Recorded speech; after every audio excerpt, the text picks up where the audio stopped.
You can go back into my videos, into my content, and you can see that ever since Donald Trump began this redistricting war, this mid-decade redistricting war, I have been telling whoever would listen that the Republicans are going down a path that they don't want to go down. They're starting a fight that they can't win. There are more of us than there are of them.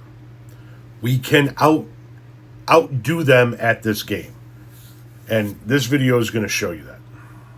This is a message for Republicans, specifically the ones that are demanding that red states in the South eliminate all of their black Democratic districts.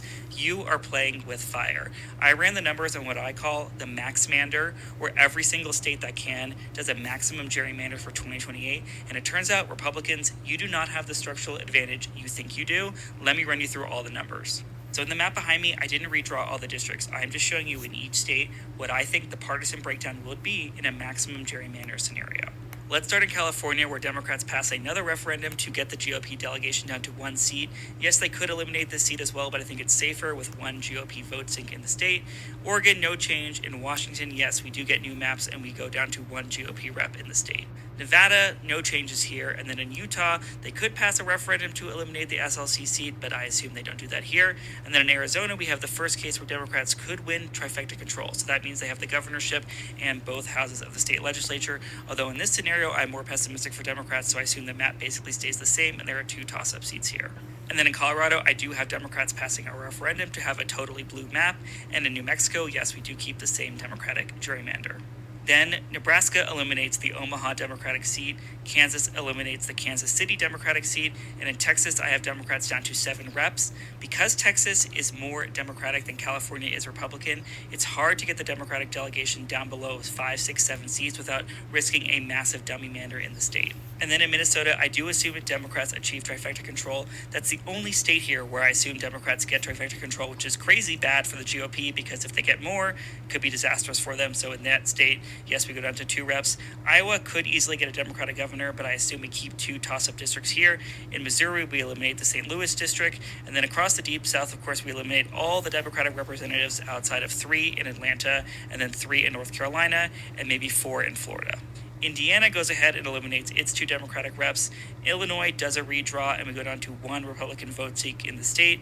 Wisconsin, another case where Democrats could get control, but I assume the map stays the same here, and we end up with just 1 toss-up here. And then Michigan, same. Democrats could get trifecta control, but here I don't assume that happens, and we end up with a similar situation as right now.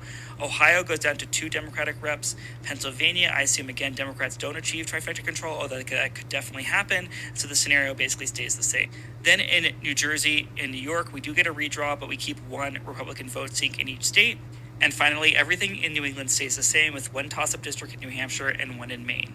This math is so important because the only way that Republicans will ever agree to end partisan gerrymandering nationwide is if they believe they are going to lose out at the end of the day with the maximum gerrymander scenario. So we have to vote blue up and down the ballot because every additional state that we can get control in, Arizona, Wisconsin, Michigan, Pennsylvania, is going to convince the GOP to come to the table.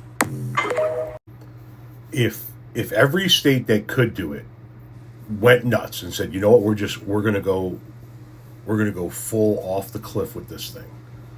If it's a blue state, it's going to be a blue state. If it's a red state, it's going to be a red state, and that's just the way that's going to be now.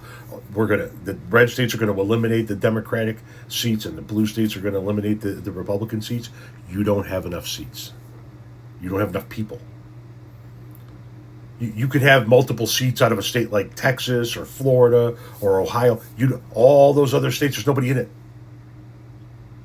There's nobody in any of them. You don't have the people, so you don't have the seats. The seats are based on population. You can redraw maps to get rid of this Democrat or get rid of that Republican, but at the end of the day, you don't have the number of people in your state to tilt this game in your favor. You just don't have it. Stop now, and we'll stop now. Keep going, and you're going to lose even bigger. It's your call, but you guys have once again picked a fight that you can't win.